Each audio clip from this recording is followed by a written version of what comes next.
Jayma shivered in the biting February wind. Nature started showing the first signs of upcoming spring.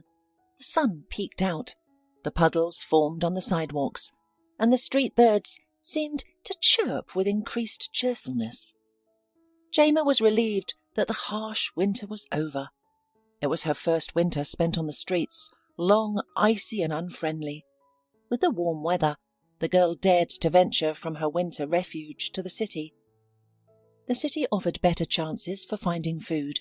Grocery stores, cafes and restaurants always had recently expired food, leftovers from the previous day that couldn't be served to customers. Jayma, who starved all winter, welcomed these opportunities. She had spent the winter in an abandoned house in the village, which she had stumbled upon in the fall. The overgrown, unattended plot was a clear sign of its ownerless state. It was just what Jayma needed. That early November evening, she had understood the imminent arrival of freezing temperatures and the long, cold winter ahead. She needed shelter, and the house had a functioning furnace, thankfully. Jayma knew how to operate it, a skill she had learned from the Caldwells. She was grateful for at least that. She hunched her shoulders against a sudden chill. Goosebumps prickled her skin. Whether it was the lingering February cold or the memory of the family she had spent 2 years with, she couldn't tell. Perhaps it was a bit of both. Jayma had never met her parents and had no idea about their identities. As a newborn, she was wrapped in a cellophane bag and discarded in a trash can. Today, with surveillance cameras ubiquitous, such an act would likely lead to the perpetrator's arrest. However, the person who abandoned Jayma remained unknown despite efforts to find them. Now, at the age of 15, Jayma was acutely aware that her biological mother had not wanted her. Perhaps her mother saw her as a mistake, a burden to be quickly discarded. Jayma grew up in an orphanage, surrounded by indifferent caregivers and embittered children. Despite the difficulties, she always had a clean bed and food, a fact often emphasized by the adults as a reason for gratitude. Jayma accepted this as her normal until she realized that many other children led very different lives. They had parents who loved and protected them, who hugged them goodnight, supported them in tough times, and comforted them when they cried. As Jayma matured, she began to have questions how life functioned, and the older children from the orphanage, some of whom had experienced life in a family, primarily satisfied her curiosity. "They are from homes. We are from the orphanage," the tall, skinny Lucy explained. "They have parents, and we were abandoned. That's it." "I wasn't abandoned," little Sam interjected, who had recently arrived at the orphanage. Mostly silent and often in tears, he finally spoke up. "I have loving parents, but they were killed in a car accident. That's why I'm here. They would never have left me." Eventually, Jayma discovered her own backstory.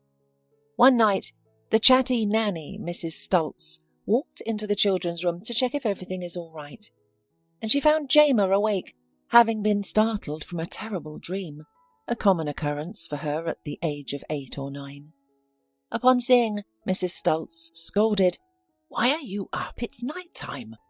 The woman's eyebrows furrowed in annoyance. "I'll go to sleep now," the girl promised. It was better not to argue with Mrs. Stultz, for she possessed a surprisingly heavy hand. "If you wake someone, you'll be punished. Understood?" "Understood," Jayma whispered, scolding herself internally for failing to pretend to be asleep earlier. But Mrs. Stultz had already started her tirade. "We look after you, care for you. Your parents didn't want you. They discarded you like trash. And we have to exhaust ourselves for your sake." Yes, Mrs. Stultz disliked children. Why she chose to work in an orphanage despite such contempt was a mystery to Jayma. Perhaps no one else would hire the grumpy woman due to her advanced age. Regardless, the fact remained, Mrs. Stultz was not just indifferent to children. She literally harboured hatred against them. Whether this was exclusive to orphans, Jayma didn't know. "You are all children of alcoholics and marginalised people," Mrs. Stultz continued. The woman was apparently just venting, speaking into the void. "Nothing good will come out of you. You're destined to be slackers like your relatives. The apple never falls far from the tree. Why do they bother with you at all? Even your mother discarded you. You were lucky to be found in time. The old man couldn't sleep, you see. He went to take out the garbage at 5 a.m, and there you were. If he hadn't found you, it would have been less trouble for everyone." "Are you talking about me?" Jayma immediately asked. She wouldn't normally have dared to speak to Mrs. Stultz, but the woman was apparently revealing her past. It was impossible to remain silent. "Who else?" Mrs. Stultz shot Jayma a contemptuous look. "Was I really thrown in the trash?"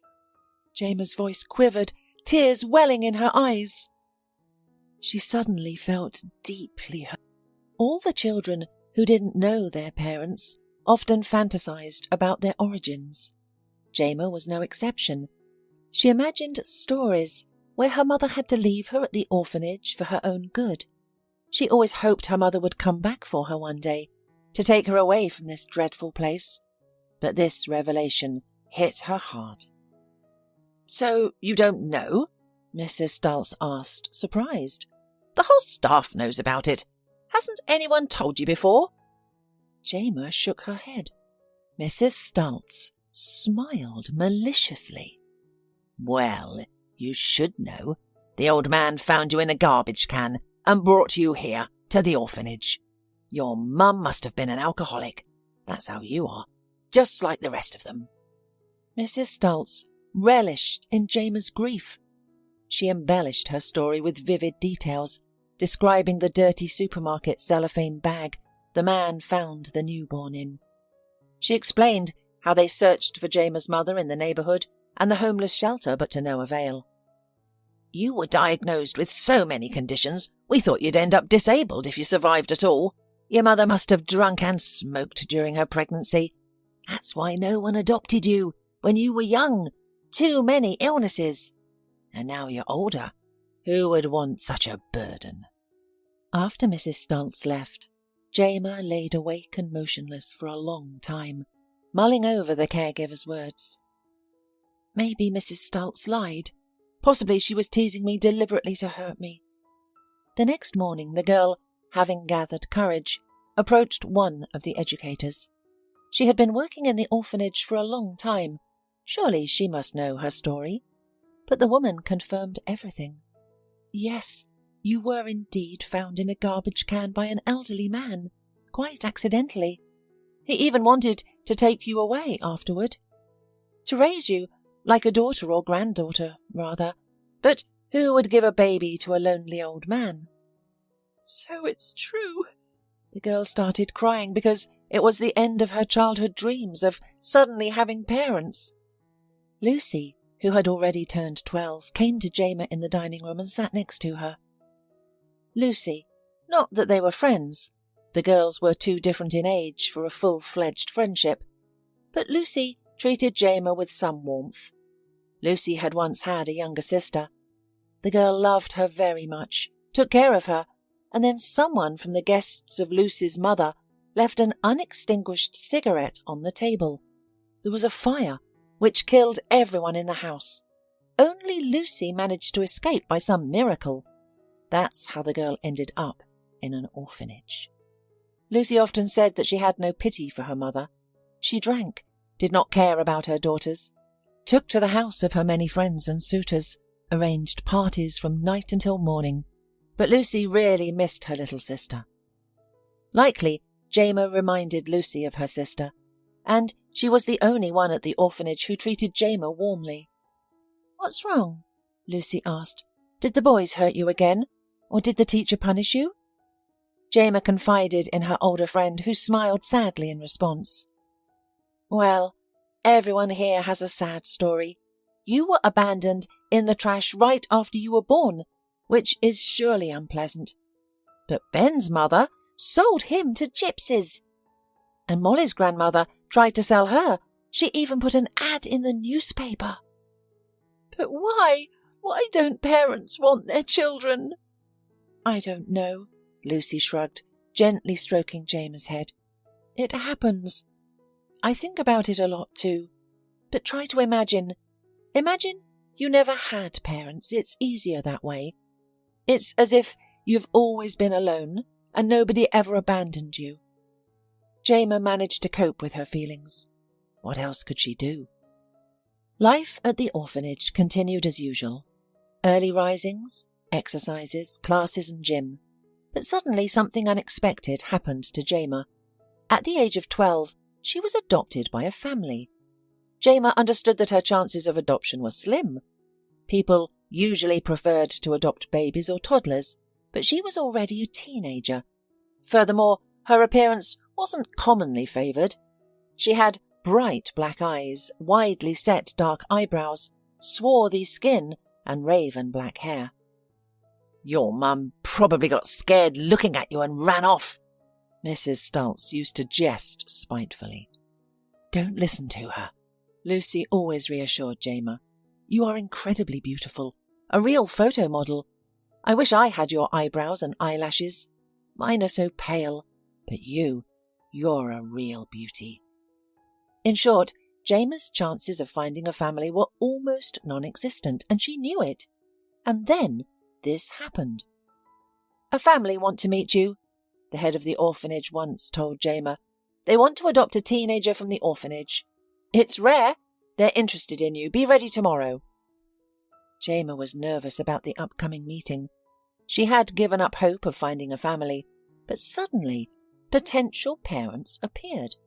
She feared they might not like her and was anxious about seeing disappointment in their eyes. The thought of herself finding the prospective parents unpleasant never occurred to her. Jayma yearned for guardians who would take care of her, protect her and guide her into adulthood in this daunting, confusing world. She had no knowledge of life outside the orphanage, which made the future seem terrifying. But if she could find a loving and understanding mother and father, then she had nothing to fear. On the morning before the meeting with the potential adopters, Jayma woke up early, washed her face, combed her hair and got dressed. With nothing to do, she spent a long time wandering the orphanage corridor. Lucy came to support her. Everything will be all right, she smiled. Jayma, you're so lucky. I'm already 16. There's no hope left for me. I'm so happy for you. Jayma immediately took a liking to Anna and Peter Caldwell. They sat at the table next to the cheerful principal. They appeared kind-hearted, simple, tidy and polite. Anna wore a strict blouse and a long skirt, while Peter was in a fully buttoned shirt and classic trousers.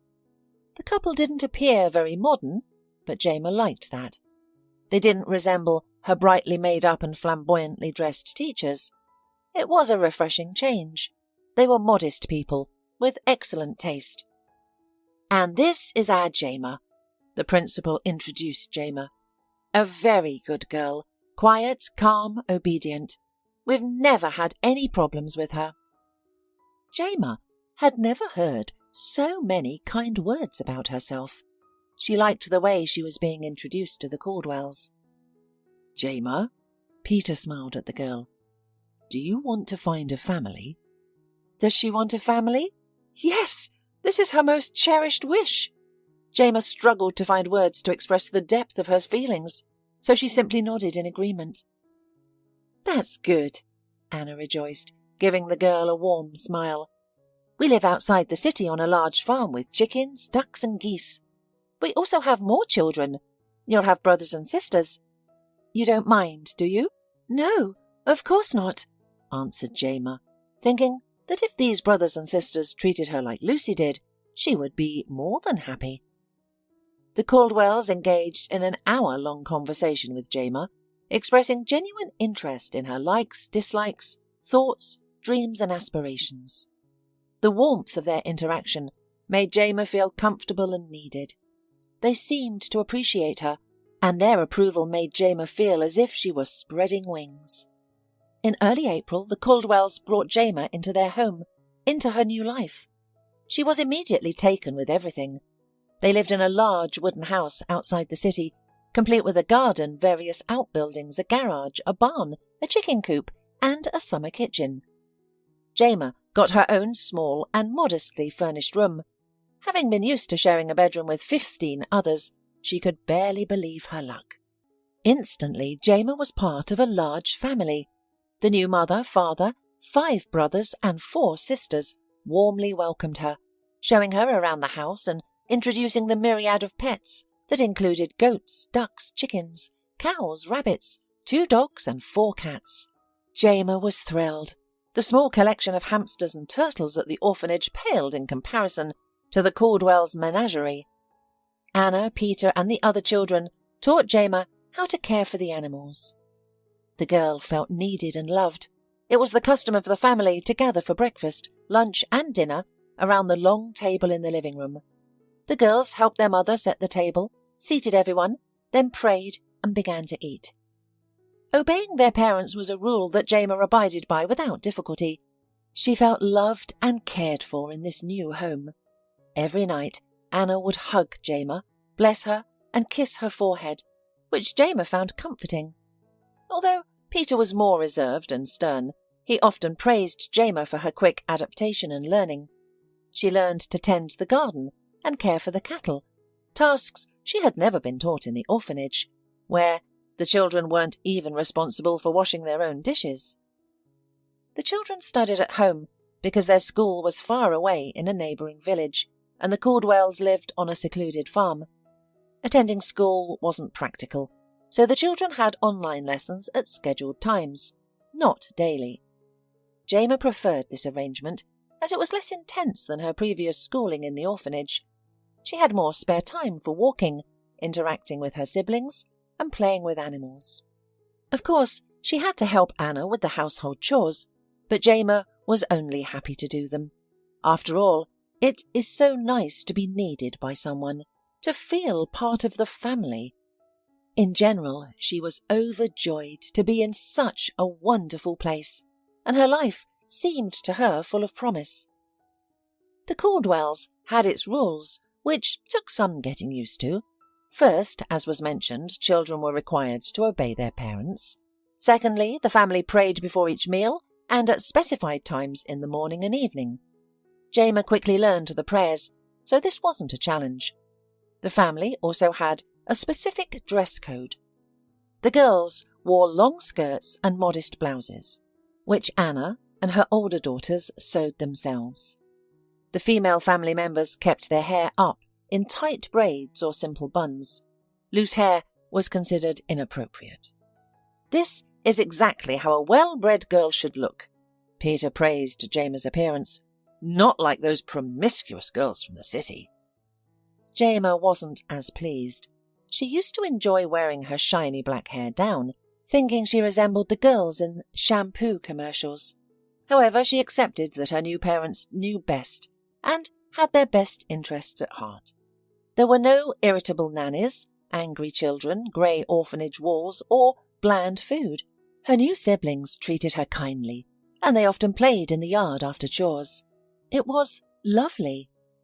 The only person missing was Lucy, but Jayma was hopeful that Lucy would soon leave the orphanage and they could reunite. She was sure Anna and Peter would allow Lucy to visit her, despite rarely having guests. Jayma's optimistic outlook shattered about 2 months after moving in with the Caldwells. Jayma was taking out the garbage behind the house when she heard a sound. It was the rapid chime of a bell coming from the garden. Mary, Jayma's little sibling, flinched. "The bell is ringing. We must go to the garden. Hayes is about to be punished," she said. Hayes? Jayma was surprised. Hayes was one of their older brothers. He had returned from town later than agreed upon the previous day. He periodically went to the market to sell dairy products from their farm. He looked like a grown-up guy, so Peter and Anna let him go alone. After the market, he was permitted to visit his old school friends who lived in town. However, he was obliged to return home by a certain time, and yesterday he was late. Peter shook his head regretfully and Anna sighed. Hayes looked so unhappy and scared that Jayma felt that this was already punishment enough for him. The siblings watched him with sympathy. Jayma thought the matter was over, but it wasn't. And now Jayma followed Mary into the garden, hopeful that everything might turn out all right. Everyone else was already there. Anna held a bell in her hands. "I wonder where the parents found this rare item," she mused. Peter looked serious, even solemn. Next to him stood a pale, frightened Hayes. Clearly apprehensive, he nevertheless resigned himself to his fate. In Peter's hands was a belt, a thick leather strap with a metal buckle. Jayma didn't notice it right away, only later, when the punishment instrument had already gone into action. "A son must obey and honour his parents," Peter declared, surveying his many children. He didn't even glance at the 40 Hayes. "A parent's word is law. Those who stray from their parents' commands will face an unhappy fate. We want all our children to be happy and successful, which is why we cannot tolerate disobedience." "If you spare the rod, you spoil the child," Anna added, looking sympathetically at Hayes. "We love you, son. We cannot let you fall. You must be punished." Hayes sighed heavily and nodded in acceptance. Then something terrible occurred. Peter began to whip Hayes with a belt, targeting his back, legs, and shoulders. With each blow, his hits became increasingly vicious, as if he derived pleasure from it. Jayma watched her new father in horror. His eyes glowed with a perverse delight. There were aspects of him that reminded her of Mrs. Stultz, but at least she never resorted to physical violence or masked her anger as care. A robust, tall man was beating a frail, defenseless boy. Hayes' body quickly marked with red, swollen welts. Some even began to bleed. The pain must have been excruciating. "Endure it," whispered Mary, who was standing next to Jayma. "Just endure, or he will hurt you even more." Jayma felt sick to her stomach, wishing the horrifying scene unfolding before her was just a nightmare. How could Anna and Peter, such kind and virtuous individuals, allow such cruelty? Peter was doing it, and Anna was silently condoning it. And the other children? They observed Hayes's beating with unsettling calmness, showing sympathy for him, but clearly accepting it as normal. Even in the orphanage, things were never this brutal. The staff might spank someone, maybe even pinch them, but that was it. The children had regular medical examinations, and adults were asked for every bruise. But here, Hayes fell down and seemed to lose consciousness for a while. Jayma feared that the boy would die now.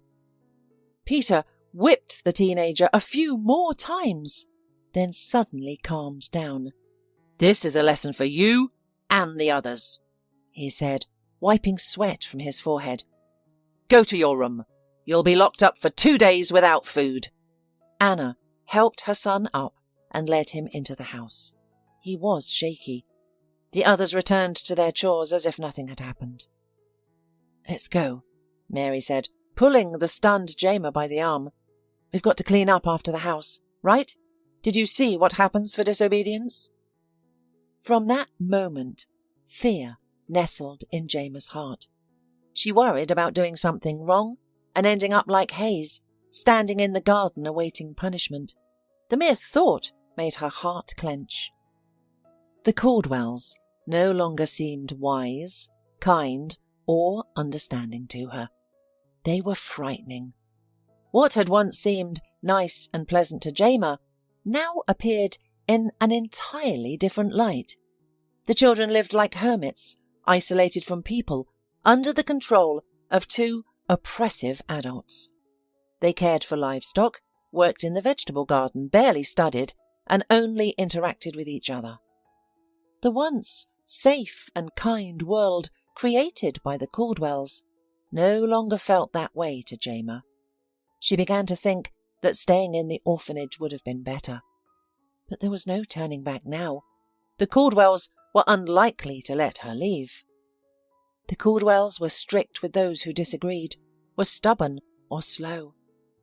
Now, Jayma often saw them punish the children for the smallest offences, like poorly executed tasks.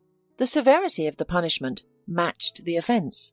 Sometimes children were locked in a room without food and water for days, or made to stand in a corner on peas for hours. More serious misconduct led to public floggings in the garden, with a bell summoning everyone to witness the punishment. The discipline was not just limited to the boys. Once, Peter beat his eldest daughter Aisha for simply browsing swimsuits online. Peter and Anna feared their daughter might become a vicious woman, with Peter vowing to prevent that by beating her with a belt. Aisha held back her screams, knowing that would only make Peter angrier. Jayma also faced her share of troubles, primarily for arguing with her parents. One day Mary was hungry, but it was a long time until lunch, and her pleas fell on deaf ears.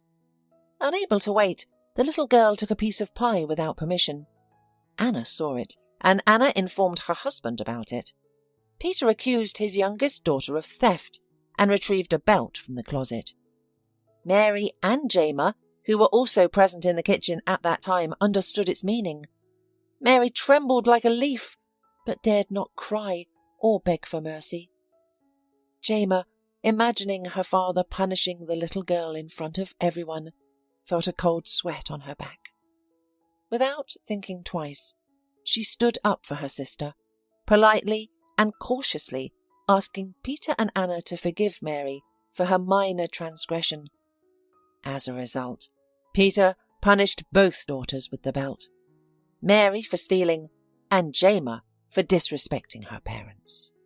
Jayma felt that their punishment was less severe than that of their older siblings, but she still cried from the pain, the indignity, and the sense of helplessness.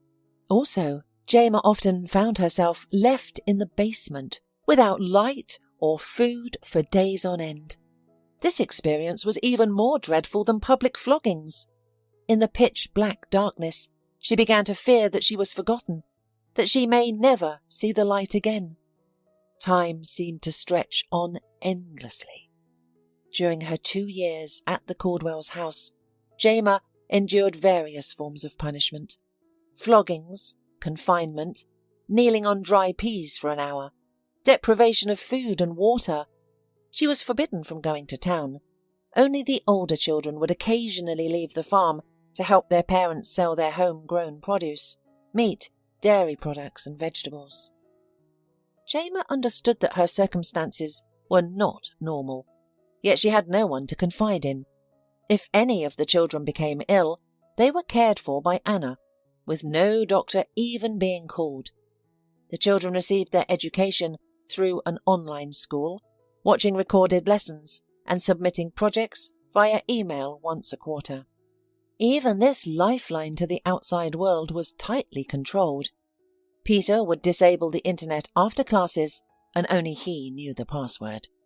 This made it impossible for Jayma to reach out for help online. The Caldwells ruled unchallenged over their adopted children, who considered their circumstances as normal. Most of these boys and girls had joined the family as infants and knew no other life. Peter and Anna convinced the children that the world beyond their fence was perilous, brutal, vicious and unjust.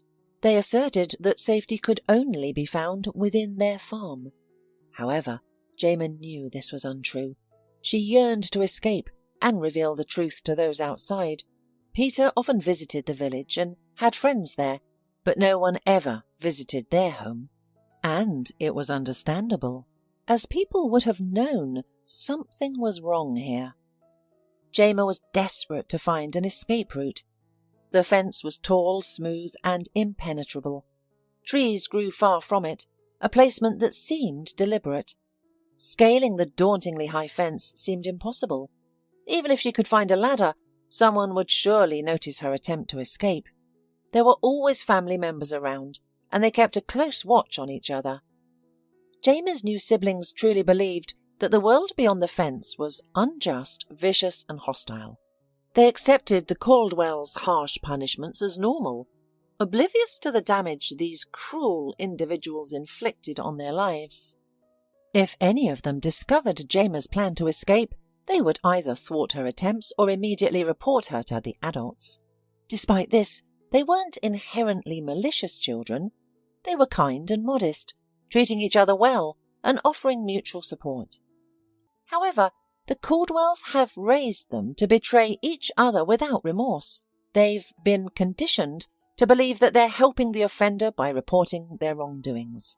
If one of them saw the other misstep, violated one of the parental prohibitions, this witness would tell the father or mother what happened. They were sure they were doing a good deed and saving a lost soul. Jayma had witnessed such incidents many times, each more terrifying than the punishment her foster father's belt could deliver. Once, Jayma herself was penalized for not reporting her younger sister. Stacy had accidentally knocked over a bucket left by their eldest sister at the barn's entrance. The milk spilled, startling Stacy. Jayma, having witnessed the incident, tried to comfort her. "Don't worry," assured Jayma. "No one saw you. If anyone asks, we'll just say the cat did it." Stacy looked at Jayma in disbelief, seemingly shocked by her sister's words. However, their plan didn't work out. A couple of hours later, a bell rang in the garden, signaling that punishment was imminent. Peter was going to discipline Stacy for spilling the milk, and Jayma was planning to lie to their parents and protect the guilty party. It turned out that Mary had witnessed the incident at the barn. Even the honest and well-meaning child, she immediately reported the event to Peter in good faith. The siblings were convinced that their parents were merely caring for them, that punishment was a form of purification. The Caldwells succeeded in instilling their rules and thoughts into the minds of the adopted children, but Jayma was the exception.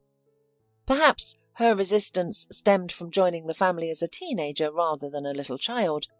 To survive, Jayma played along, trying hard to avoid rousing suspicion, while desperately seeking an opportunity to escape. However, the foster parents were not entirely fooled.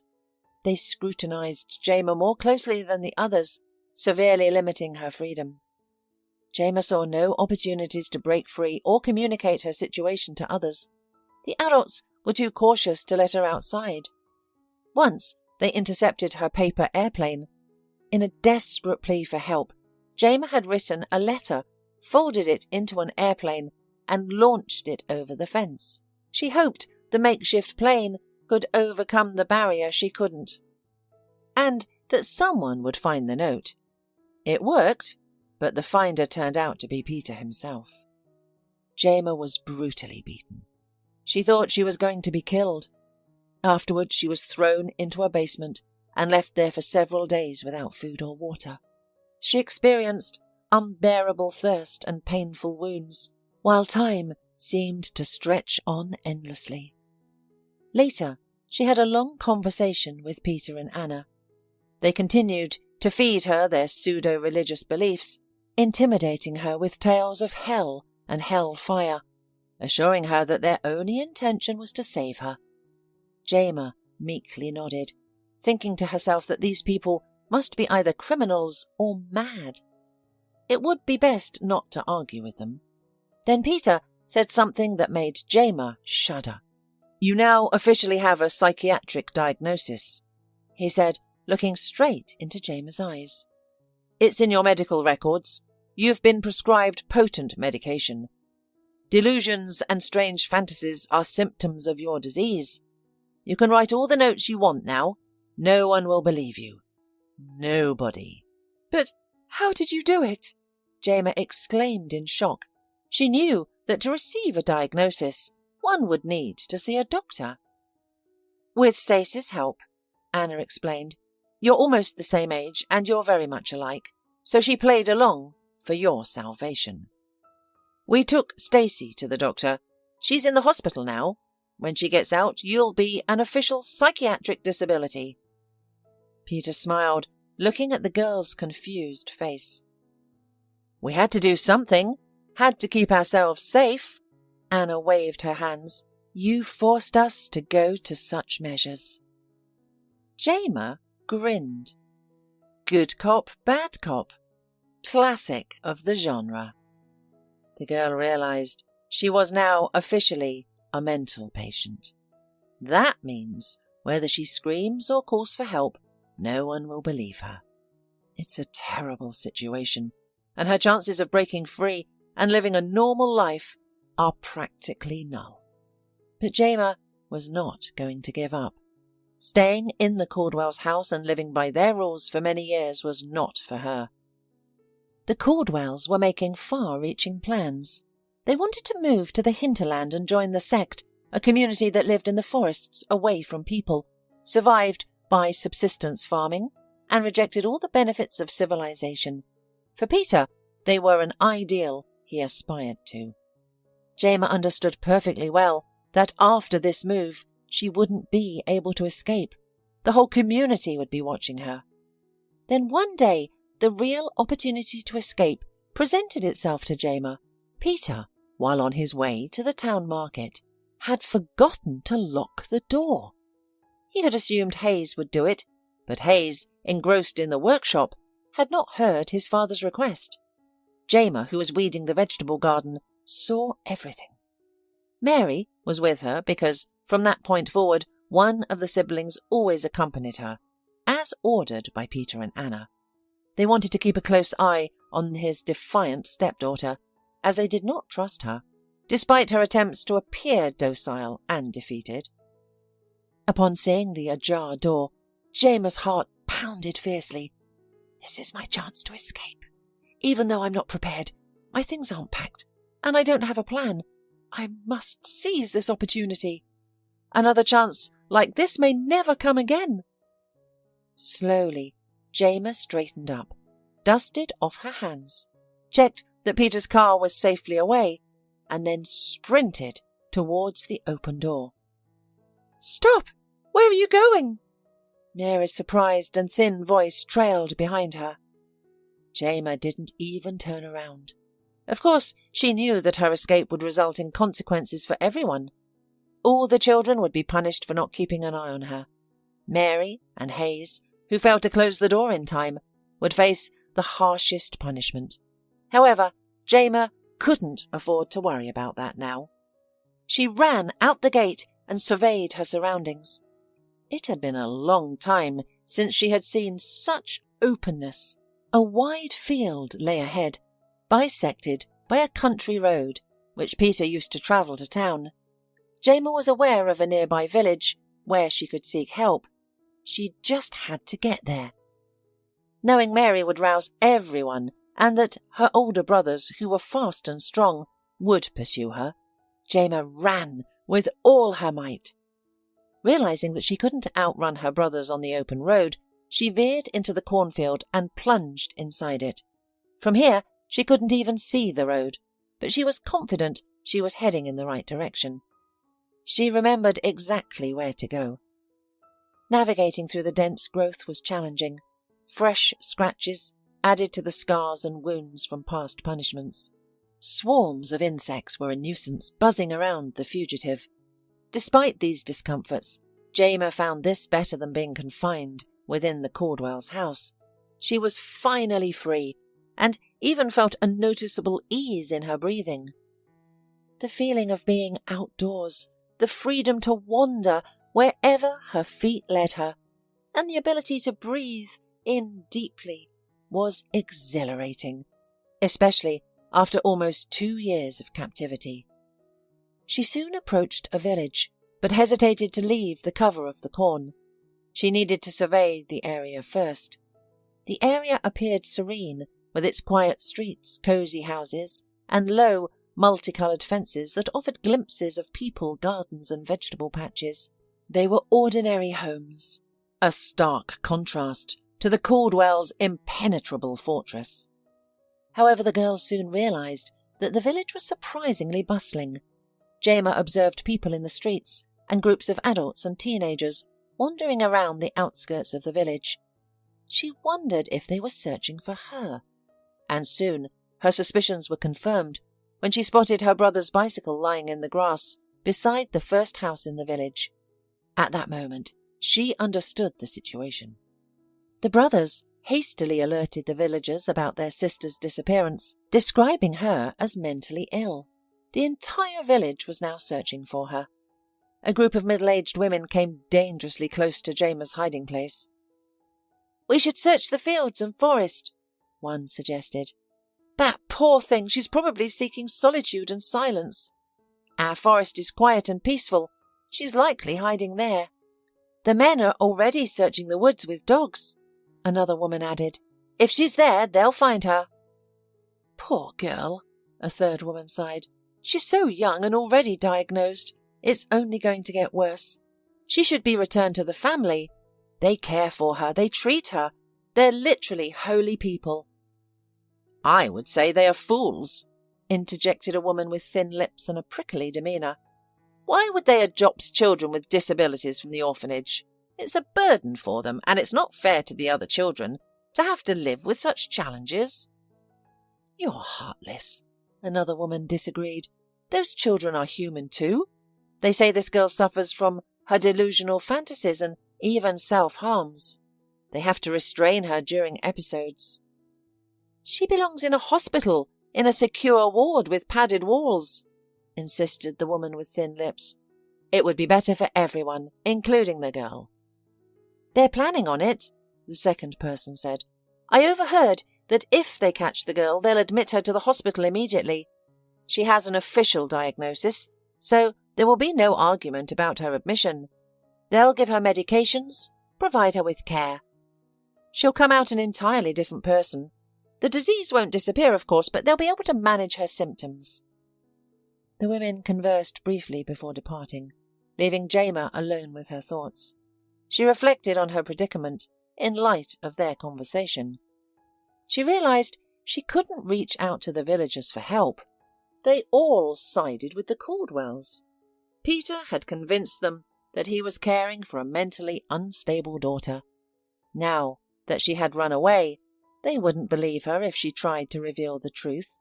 To them she was mentally ill, prone to delusions and hallucinations. If she approached them, they would send her back to the Caldwells, who might commit her to a hospital. There, her pleas would fall on deaf ears due to the grim diagnosis in her medical record. Jayma had pinned her hopes on her scars, thinking they would serve as evidence of her mistreatment. However, the villagers believed the runaway girl was inclined to self-harm. This too was a dead end. Peter had cleverly manipulated every possible outcome. Jayma resolved to head for the town, as it offered her better chance to get help and potentially save the other Caldwell's children. She hoped they might receive assistance from psychologists or psychiatrists who could help them see the true nature of their foster parents. Time was of the essence. She had heard that search parties with dogs would soon scour the area. Jayma ran faster than she ever had before. Knowing the direction of the town and hurrying towards it, she didn't stop, even when night fell, seemingly unaffected by fatigue. Fueled by adrenaline, Jayma endured a challenging day-long journey, reaching the town by 6 a.m. She was conscious of her dishevelled appearance, a long skirt with a ragged hem, a dirty shirt with messy hair. Fortunately, the streets were deserted at that hour. She needed to find the police station, which would surely offer the help she sought. However, as she was about to take a step forward, she noticed a flyer on a pole that stopped her in her tracks. It was an ordinary A4-sized flyer, but it bore her picture. The text beneath quickly made her realize she couldn't seek help in the town either. The Caldwells had outmaneuvered her, reporting her to the police and even distributing flyers. The text stated that a girl with a psychiatric diagnosis was missing and provided a description matching Jayma, The flyer cautioned the public to be wary when encountering the teenager, as her diagnosis could lead to unpredictable behaviour. Jayma did not go to the police. Instead, she sought refuge in an abandoned part of town and found shelter in a dilapidated house, where she finally fell asleep. Overcome with exhaustion, she fell into a deep sleep almost instantly. When she awoke, the sun was already high in the sky, and her mind was clearer. Sitting up and hugging her knees, Jayma leaned against the wall, ready to contemplate her situation. Her prospects were bleak, but she faced the reality with courage. She reasoned, I can't go to the police. They already know about me. I shouldn't go to the orphanage either. They've probably been warned as well. No one will help me now. People know a disturbed girl is missing and are ready for the runaway to start spouting delusions. The Caldwells have thought of everything. They must have anticipated that I would eventually flee and seek help, and have ensured that everyone would consider me unstable. The only option left is to stay on the streets. I can't return to the Caldwells' house, and I have nowhere else to go either. Jayma sighed, knowing it would be challenging. If there were no other options, she would have to start a new life. Firstly, she desired to shed her uniform, the drab attire she was obliged to wear at the Caldwells' house.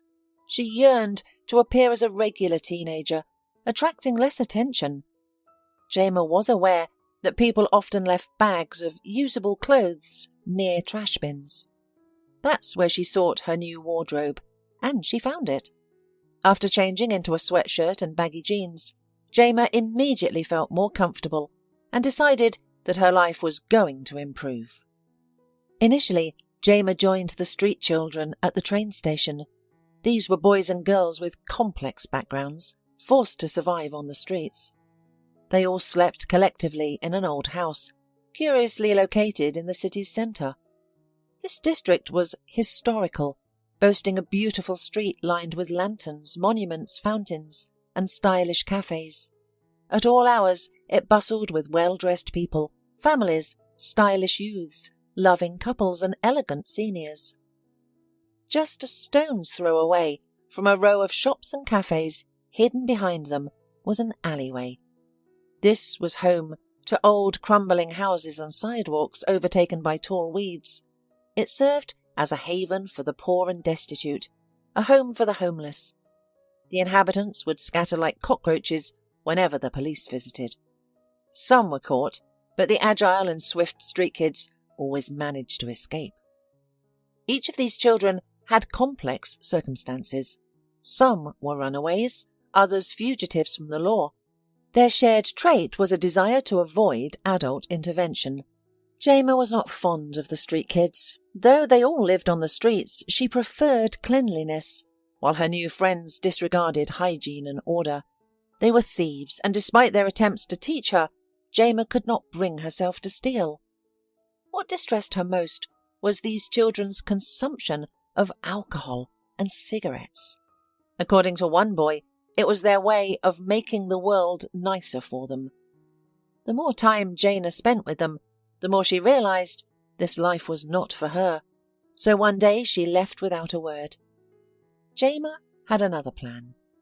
She knew winter was approaching and she needed to find a place to spend the colder months. She believed that place could be found in the nearest villages, an area likely filled with abandoned houses. After exploring many properties on a chilly November morning, she finally found what she was looking for, an abandoned wooden house. It seemed almost welcoming, eager for a new inhabitant. The house's interior suggested that an elderly woman had once lived there, with antique furniture, crocheted doilies on all surfaces, and a colourful rug on the floor. It was cosy but needed a thorough cleaning. Jayma happily cleaned the single room and small kitchen, sweeping the floors and dusting off surfaces. Then she lit the furnace. Using the abundant firewood from the yard, the house quickly warmed, becoming cosy and inviting. Jayma mentally thanked the Caldwells for teaching her how to heat a house, a skill that was proving invaluable. Her life was quiet and routine. The house was a safe haven for her, providing comfort and security. Jayma fetched water from the nearest lake for cooking and hygiene, carrying the heavy bucket back to the house. She then boiled the water on the hot furnace to kill any germs. Despite the challenges, the girl found this way of life bearable. Jayma found warm clothes at the dump, situated roughly a kilometre from her new shelter.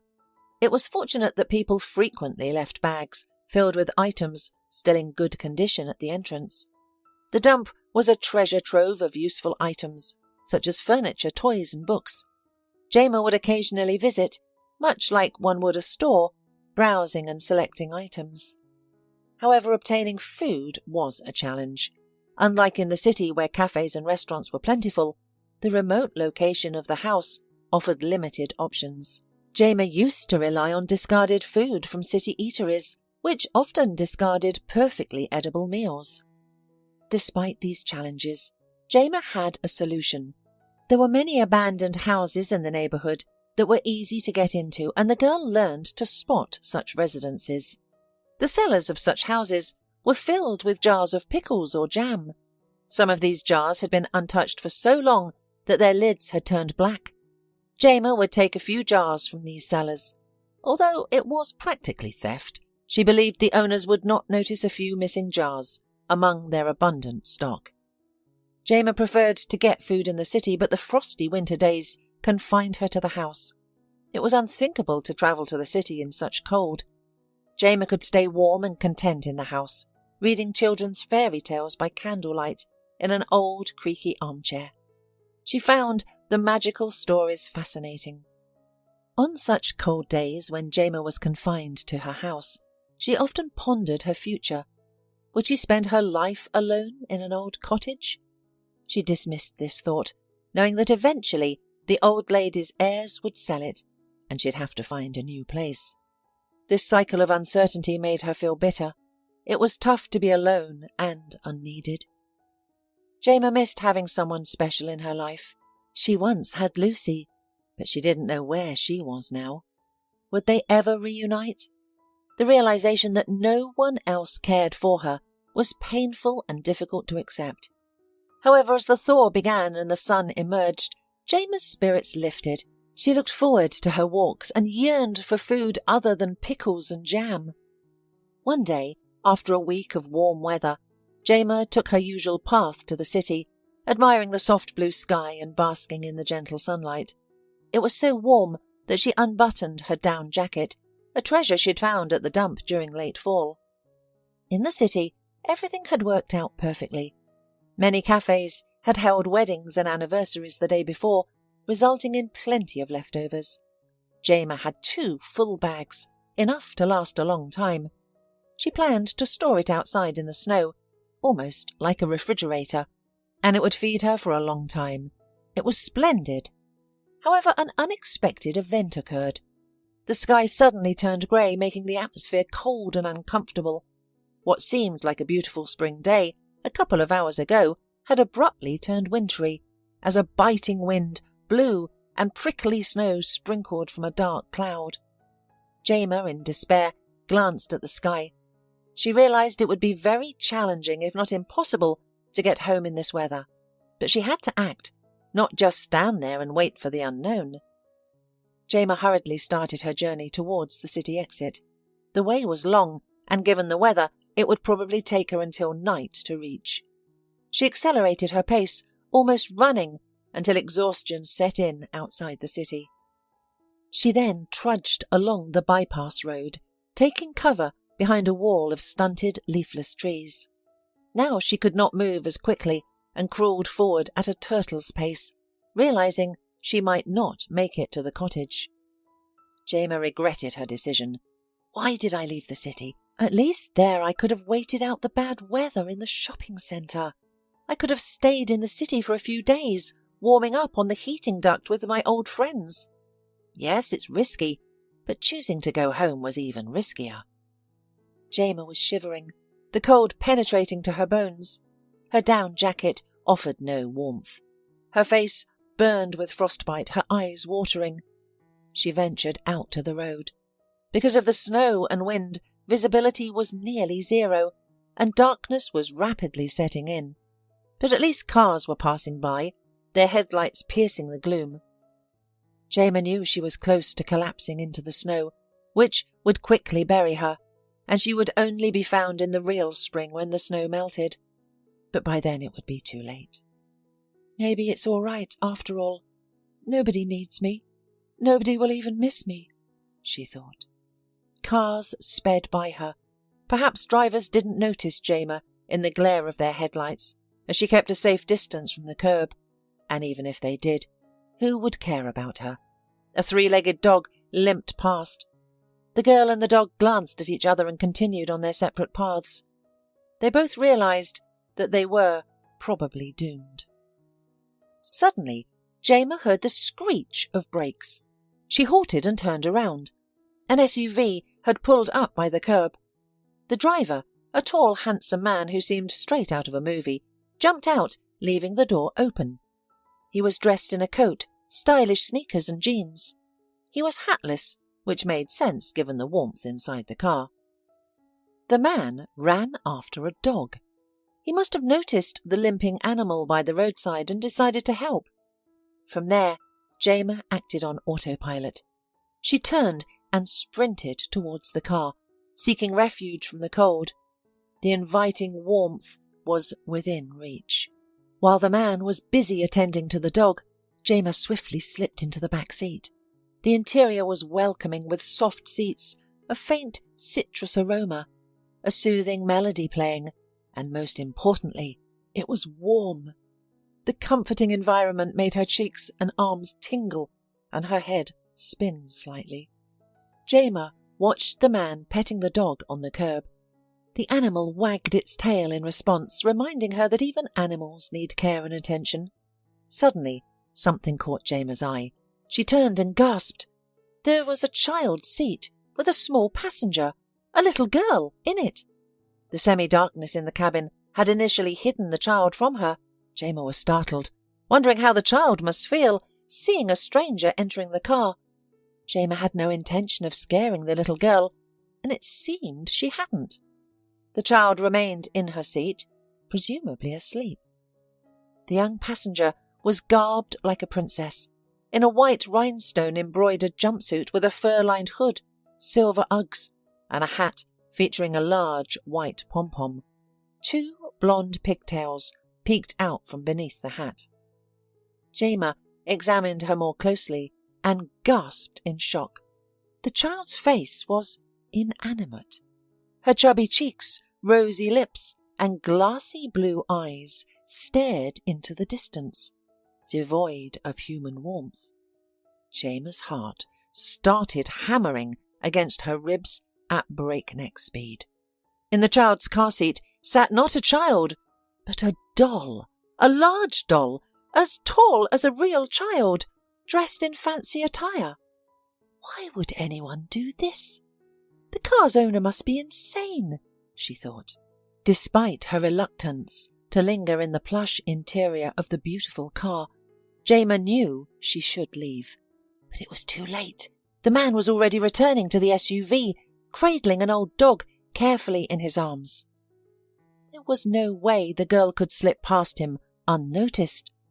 And this man, he must be a terrifying person. It wasn't normal to transport a doll like this, was it? The man opened the back door to settle the dog on the seat. His gaze met Jayma's eyes, filled with terror and despair, and the girl leapt out the opposite door and dashed into the field, sinking knee-deep into the snow. However, the man pursued her. He caught up with her swiftly, seized her arm, and spun her around. He's going to hit me, Jayma thought, struggling to break free. But escape was impossible. The man's grip was unyielding. I didn't take anything from you, Jayma protested. I'm not like that. I'm just homeless. I want only to warm up. Please let me go. Wait, the man stopped her. How did you end up here? It's far from the city, even further from the nearest village. Where are you from? I'm homeless. I live in an abandoned house in the village. Homeless? The man's eyebrows shot up in surprise. "What's your name?" "Jayma," the girl answered honestly. The man seemed normal, even safe. However, she had seen that terrifying doll in his parlour. "Jayma, it seems like you're in trouble. Teenagers shouldn't live alone like this. And it's a long way to the country estate. You won't make it. You'll freeze on the way. Can I at least give you a ride?" Jayma shook her head, thinking, "Stay in the car with that horrible doll. No way." "I see." The man sighed. "You saw the doll and got scared, is that right?" Jayma nodded. "Well, it does look creepy, I agree. But it's just a doll. It has its own unique story. There's no need to be scared of it. Let's get in the car quickly. You're already freezing." Jayma looked at the man with fear. She desperately wanted to return to the warmth. But what kind of man was he? A normal adult wouldn't carry a terrifying toy like a real child in a car seat. The man noticed the girl's puzzled expression, sighed heavily and said, "I'll tell you about the doll on the way. It's not easy, but otherwise you'll stay here and freeze to death out here."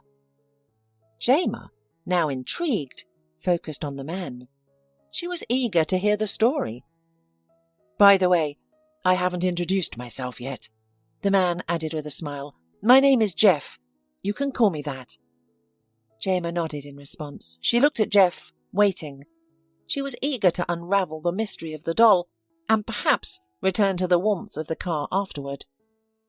Unaffected by the cold wind and snow covering them, Jeff began his tale. Both of them were engrossed by the story. It captivated them completely.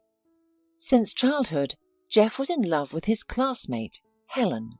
However, she, drawn to bolder, more reckless boys, overlooked him. Despite his feelings, Jeff was unsure of how to act. This dynamic shifted when they encountered each other at university.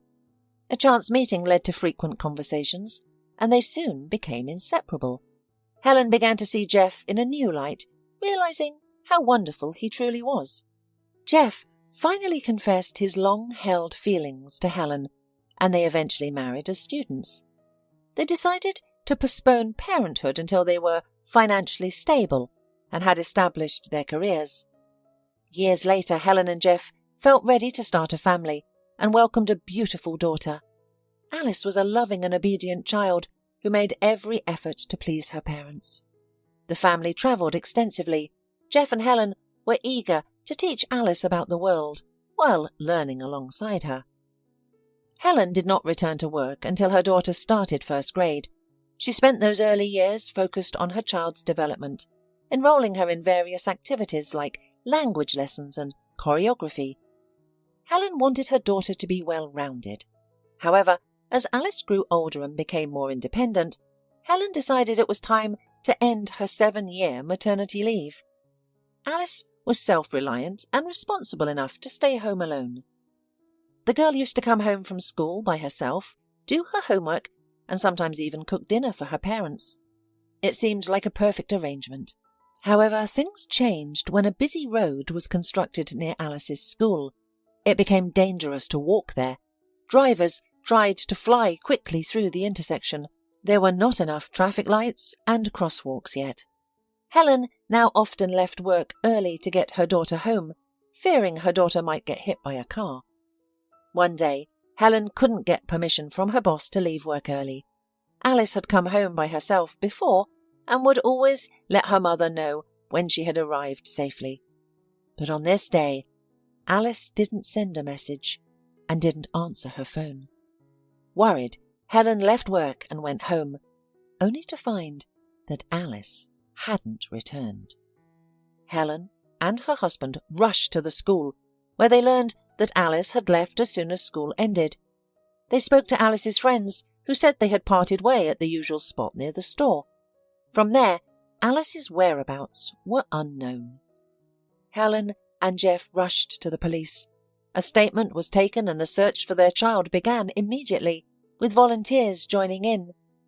For 3 long, agonizing days, they were left in the dark, unable to find rest or eat. Tragically, one of the volunteers found Alice's lifeless body hidden in the basement of an old house in a disadvantaged neighborhood. The person responsible for this atrocity was never found. Although the search for the perpetrator continued, for Helen and Jeff, life came to a halt. Time passed, Jeff said, his gaze distant. Jayma looked at him, her heart aching for this man, his grief-stricken wife, and of course little Alice. This beloved little girl, who was so needed by her parents, was gone. Meanwhile, Jayma, who felt unwanted and unloved, remained alive. Time passed, Jeff repeated. I gradually began to recover, to return to life, but Helen didn't. She was consumed by grief, and she blamed herself for what happened to Alice. She believed that if she had taken time off and walked Alice home like usual, none of this would have happened. Helen was continually burdened by heavy thoughts, weakening day by day. She was visibly deteriorating.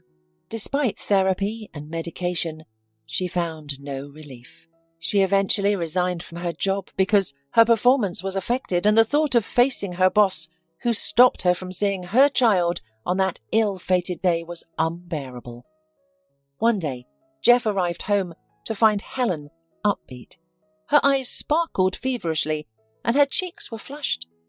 "Come in," she said to her husband. "Sit down and eat. I'll check Alice's homework and join you." Jeff was taken aback. "What homework?" he asked. Helen disappeared into their daughter's room, and Jeff followed. At first, he thought he was hallucinating. Alice was sitting at the desk, her back to him, engrossed in her textbooks. She was wearing her favourite avocado pajamas. The scene was so familiar that it was surreal. Jeff initially thought it was another child, but it was actually a doll, which was actually designed for collectors and had a striking resemblance to real children, so much so that it was even unnerving. In her inconsolable state, Helen ordered a doll that resembled Alice. It was crafted from a photograph of the girl, capturing all her features, including her moles. However, it lacked the warmth of Alice's smile and the curious sparkle in her blue eyes. Jeff found the doll unsettling, and of course he was truly alarmed by his wife's behaviour. Yet Helen seemed happy for the first time since the tragedy. Jeff thought it might be a coping mechanism, or a way for her to accept what had happened. Nothing else had been able to alleviate her depression, but the doll seemed to help. However, Helen's behaviour grew increasingly strange. She treated the doll as if it were their living daughter, preparing Alice's favourite meals, conversing with it, and even buying it clothes. Helen was drifting further from reality. When she decided to take the doll to a children's movie, Jeff realised he needed to take action. He called for medical help. Helen was diagnosed with a serious stress-induced disorder and was admitted to a hospital. After nearly half a year of treatment, Helen's condition improved significantly. She was more aware of reality, although not fully recovered. Despite this, progress was evident. The doctors even allowed her to go home on weekends. Jeff looked forward to these days, but Helen's peculiarities persisted, which was unsettling. For instance, Helen insisted that a doll be in the car, specifically in a child's seat. Although she didn't ask to bring the toy home, she refused to get in the car unless the doll was present. Helen explained her requirement by saying, "I realise that it's not our daughter. It's just comforting to see a familiar picture out of the corner of my eye." Jeff did not object, especially since the doctor stated that this request was harmless. It was merely a method for Helen to gradually and gently transition from her current state. Doctors assure that Helen will soon be completely recovered, She just needs to find something to bring her back to reality, Jeff said. Jayma, struggling to find the right words, simply said, "It's so frightening and sad." Jeff responded, "There's plenty of sadness in this world. Here you are, for example, a child who is in such a situation.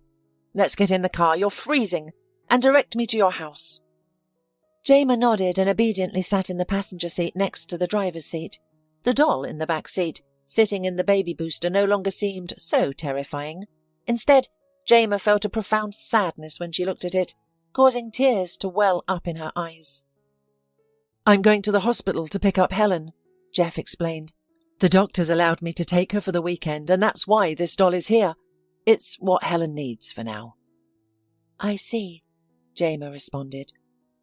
"They say I need to find something for her to do, something that will distract and inspire her. It's not an easy task. Helen used to love her job, but now she doesn't want to think about returning." "I think everything will be fine," Jayma attempted to comfort Jeff. "Time, heals." "What happened to you?" The man momentarily took his eyes off the road to look at his young passenger. "Will you tell me?" Jayma hesitated. Jeff had been open and honest with her, sharing his life, his pain, all to ensure she felt safe getting in his car. He knew she would otherwise freeze on the journey. His honesty made it easier to reciprocate, but it would mean talking about the Caldwells and her psychiatric diagnosis. What if he leaves me at the hospital? What if he decides that I am genuinely ill? He's so kind. He didn't ignore an injured dog, Jayma thought. The dog was now resting in the back seat, enjoying the warmth and peace.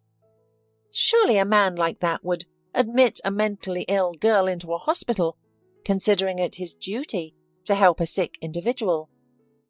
"Don't worry." Jeff seemed to notice Jayma's hesitation. "Just tell me if you need help, but be honest. If you'd rather things stay as they are, I'll stay out of your life. I promise. But if there's anything I can do to assist you, just let me know." Jayma decided to open up about her life, something she had never done before. She took a deep breath and began to share her story. She spoke about the orphanage, where conditions were harsh, yet no one abused or confined her. She talked about Lucy, the only person she truly missed, and her experiences with the Caldwells. Describing what she had endured in that family proved challenging. As Jayma recounted her time at the Caldwells' farm, Jeff's grip tightened on the steering wheel, his knuckles turning white. He remained silent, listening attentively, only interjecting occasionally to ask clarifying questions. The answers seemed to shock him. Finally, they arrived at Jayma's house. "Well, here we are," Jayma said, smiling at Jeff. "Do you live here? Aren't you cold inside?" Jeff asked. "No, I have a working furnace," she replied. "Listen," Jeff said, turning to look at Jayma. "What you've experienced is awful. The Caldwells are criminals, and they need to be punished." Jayma nodded, a wave of relief washing over her. Jeff believed her without question. "You need to report everything. You need to give a statement to the police." "No," the girl shook her head. "I can't. They'll send me to the hospital. The Caldwells have labelled me as mad. That's why I've been hiding from everyone. I'm scared that if I appear in public, I'll be sent either to the hospital or back to them. I'm unsure which is worse." "Listen closely," the man responded. "You've been manipulated and intimidated. They've done this intentionally, so you won't consider complaining. Any examination will prove that your diagnosis is false. You're a completely healthy child. They exploited your innocence and lack of experience and filled your head with this nonsense. Quite successfully, as it seems." Jayma nodded in agreement. "The way you're living here, this isn't a life for children or anyone. It's mere survival. You need to study, interact with your peers, and grow. Yet I am still scared. Consider the other children in this family. Those frightening people might not stop with them. They could bring more children from orphanages and turn their lives into a nightmare. You're strong. You managed to escape. What about the others? Jayma remembered Mary's anxious eyes, meek Stacy and pale, skinny Hayes. You might be right. I'll do it, the girl sighed. Great. I'll go get Helen now while you gather your things. Don't take much. You won't need them in your new life. Just the most essential items. 4 years passed.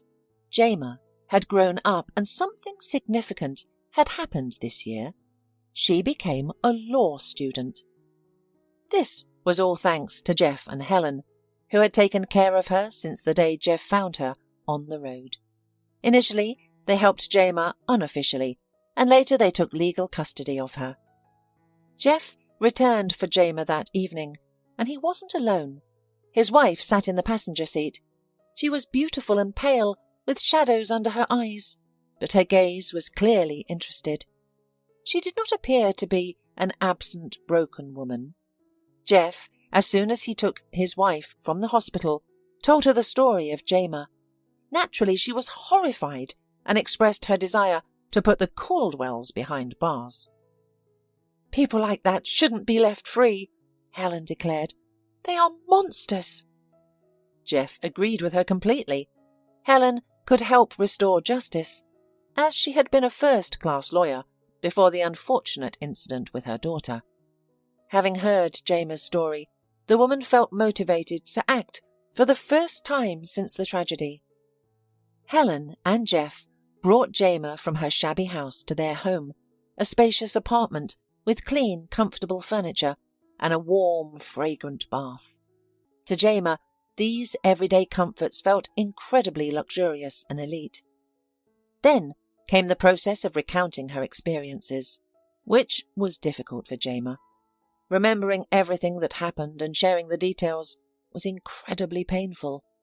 At times, she couldn't hold back her tears. The thought of possibly having to face her tormentors was, again, unsettling. However, Helen assured Jayma that she wouldn't have to meet her foster parents again, a gesture for which Jayma was deeply grateful. Jayma spent some time in state institutions, starting with a children's hospital. She underwent examinations for 2 weeks. The doctors concluded that she was mentally healthy but slightly worn out, which wasn't surprising given Jayma's previous circumstances. Jayma found herself back in the orphanage, the same one she had left. Lucy, her old friend, had graduated and was gone. The tutors shrugged off questions about Lucy's fate. She doesn't keep in touch with us, they said indifferently. Despite this, Jayma didn't feel lonely or abandoned. She was frequently visited by Jeff and Helen, who brought gifts and expressed interest in her life. At first, Jayma thought their visits were solely related to Helen's case. However, even after Anna and Peter Caldwell were sentenced to long prison terms, their visits continued. Jayma realized that Helen's investigation was the case that brought the woman back to life. Helen had regained her vitality.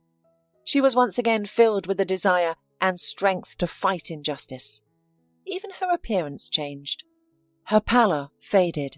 Her gaze became confident and piercing, and her eyes sparkled with a thirst for life. Jayma was pleased to witness this transformation. During one visit, Jeff casually asked if Jayma would object to them becoming her legal guardians. Jayma was thrilled. She had never dared to dream of such a thing. Initially, there were complications, as Helen, a recent psychiatric patient, wasn't considered an ideal candidate for foster parent. Despite this, the couple managed to gain custody of Jayma. She began living with them, finally experiencing true happiness. Jeff and Helen never pushed Jayma.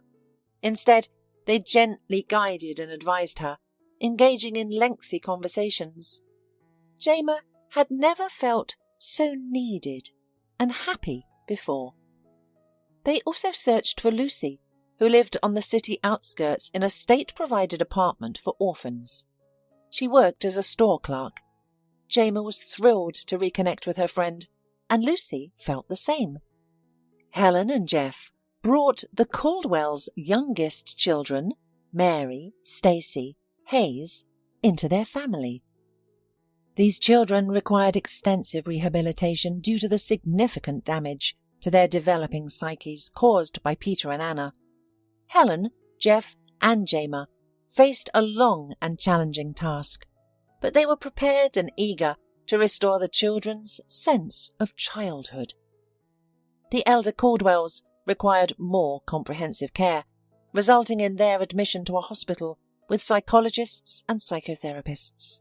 But the couple had no intention of leaving the elder Caldwell's children, who had faced greater hardships. They planned to continue their support even after the children's discharge. Despite being adults by law, they were ill-equipped for life in society and needed assistance. Helen became Jayma's role model in every aspect. Jayma admired her beauty, intelligence, and determination, and all this inspired her to choose law school. Helen wholeheartedly supported her. Soon, Jayma would embark on her studies and a new phase of life, and she knew that whenever she felt overwhelmed by the city's hustle and bustle, she could always retreat to Helen and Jeff. They provided a haven where she could rest, receive love and attention, and rejuvenate. The doll, too, had a new home. Helen suggested donating it to an orphanage during the peak of the Caldwell's case. Jeff was happy to take the toy. It meant that his wife had finally recovered.